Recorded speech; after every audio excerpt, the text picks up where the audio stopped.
what the desire of this is before decisions made. How are you as a man any different? Right? You have to operate your life that way. And I specifically say solicit because you have to choose who you're going to go to. Right? It can't just be the buddy next door. It can't be your, what do you call it, your barstool buddy? Barstool buddy, because in the middle of the game you want to ask a random question that actually is important to you, but they're not half paying attention because they're watching a game, drinking their ninth beer.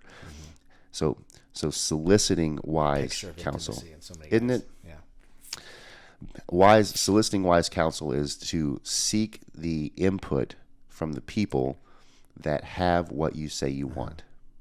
They're a little farther down the road.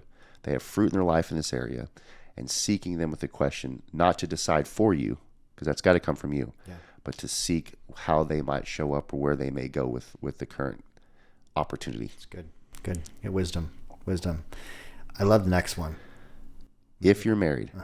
This is good. So if you're married, I know a lot of the voices, a lot of the ears that hear us and listen to us are married, but you have to agree before you decide. The Bible talks about there is so much power in unity.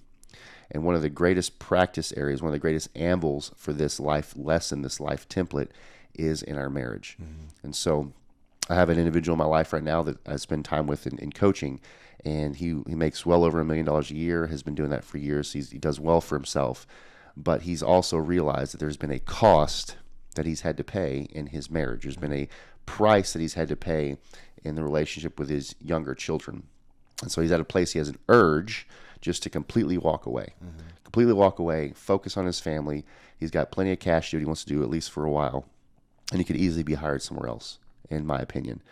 Yet at the same time, because he's married, he doesn't have the power of agreement yet.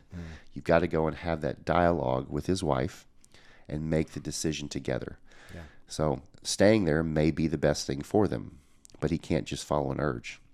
Or if choosing to leave the organization, to do and focus on what he says he thinks he wants to do, and then find a new landing location somewhere else. That's all is good and well.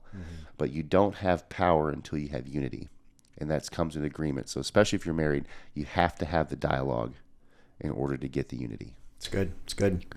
So, and it's not and I want to just add an asterisk to this. This is not going to your wife for her to make the decision. This is please don't do that. Yeah, please don't be the type of guy that says, I got to check with my wife. This is a matter of, it's worse. If you've ever been in a sales profession and you get to the end of the line, you had a great dialogue with a customer, and they say, I just got to check with my wife. Well, when you get your wallet and your testicles back from her, let's make a decision together as men. But it's not saying that. Josh is not saying that. He's saying that if your decisions are going to affect the overall direction of the family in regards to taking margin or adding margin, I think that's the biggest thing. We're talking about pressure, tension, being overcommitted, letting your yes mean yes, and your purpose decisions being